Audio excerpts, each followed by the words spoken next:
But the reality is that kids do stupid things, especially young boys. They tell edgy, offensive jokes. Like, that's what kids do. This is the Dollemore Daily. I'm guest host Garrison Hayes. Good to be with you.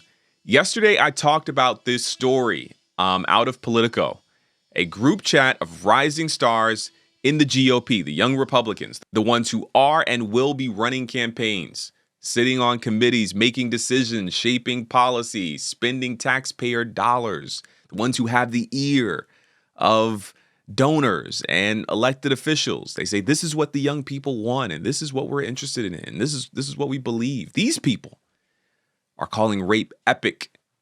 They're using racial slurs. They're joking about slavery and fantasizing about putting their political enemies in gas chambers.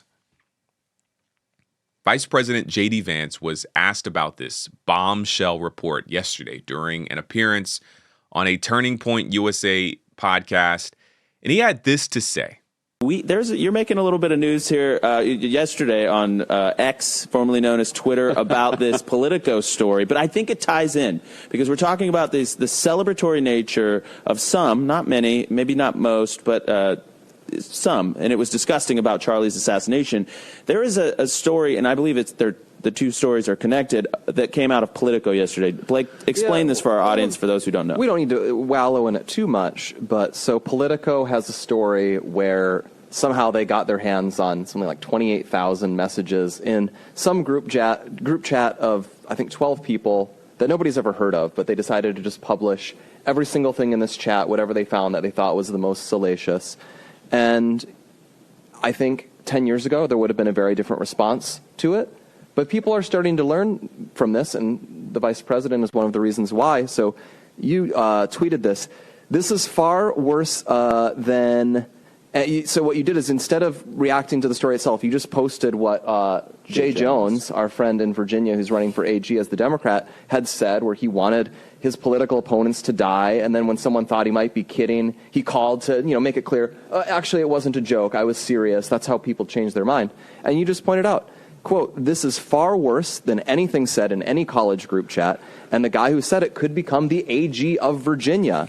I refuse to join the pearl clutching when powerful people call for political violence. And we have 14 million views on that. Yeah. And just a little viral, Mr. Vice President. Yeah, I mean, look, I'll let the tweet speak for itself. I'll say a couple of additional things. First of all, a person who is very politically powerful, who is about to become one of the most powerful law enforcement officers in the country, that person seriously wishing for political violence and political assassination is 1,000 times worse than what a bunch of young people, a bunch of kids say in a group chat, however offensive it might be. That's just reality. And if you allow yourself to be distracted by this person's incredible endorsement, disgusting endorsement of political assassination by focusing on what kids are saying in a group chat, grow up. I'm sorry. Focus on the real issues. Don't focus on what kids say in group chats. But there's another angle to this that I just have to be honest about. I mean, I'm like an old guy at this point. I'm 41 years old. I have 3 kids.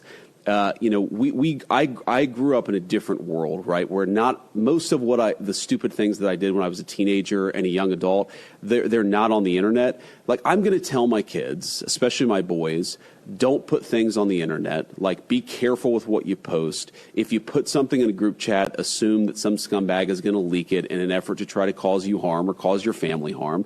But the reality is that kids do stupid things, especially young boys. They tell edgy, offensive jokes. Like, that's what kids do.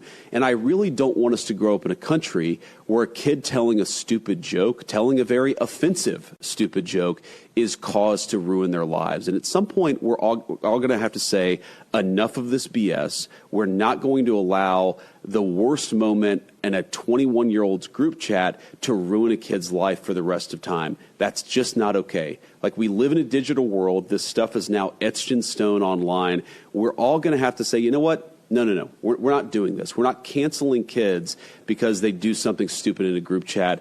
And if I have to be the person who carries that message forward, I'm fine with it. You know, what happened to the party of accountability? What happened to holding people accountable for their actions? The absolute infantilization of these grown men.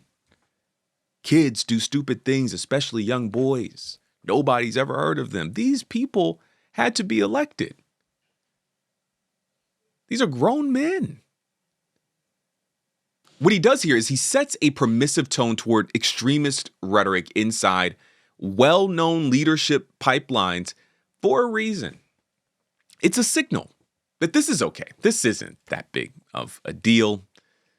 The party that I'm trying to lead, this kind of behavior is fine.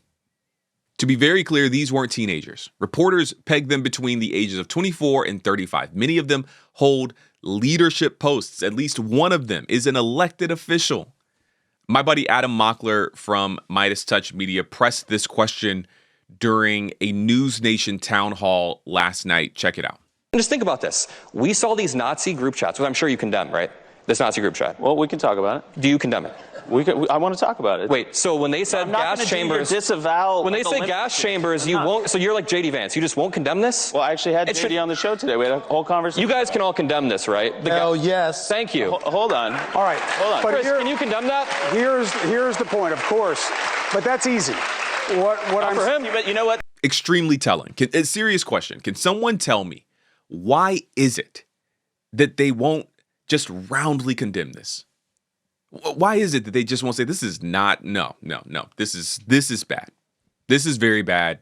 This isn't what Charlie Kirk stood for. This isn't what TPUSA stands for. This is terrible. But I'll tell you why. It's because they're okay with it. That's what I think.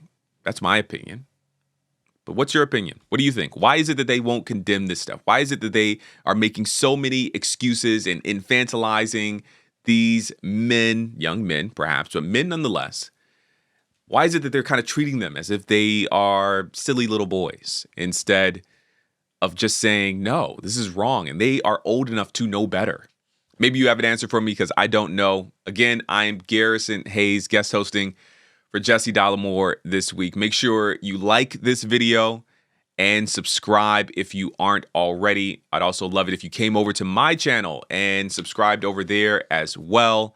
I talk a little bit about, in one video, about Prager University and how the GOP, how conservatives really just want your kids to be dumb. I think that kind of connects here, and so go check that video out. The link to my channel is below. Thanks, as always, for tuning in and for the warm welcome and kind words. You all are incredible. I tell Jesse all the time, he has the best community of followers and subscribers online. By the way, if you aren't following Jesse on other platforms, you can find him at Dollemore on Blue Sky and Facebook and Instagram and TikTok and everywhere else. I imagine he's probably everywhere. So go find him over there as well. If you want to follow me on social media platforms, there's a link to all of that stuff on my YouTube channel, which there's a link to that just below. That's it for me in this one. It's been good hanging out. I'll see you in the next one. Peace.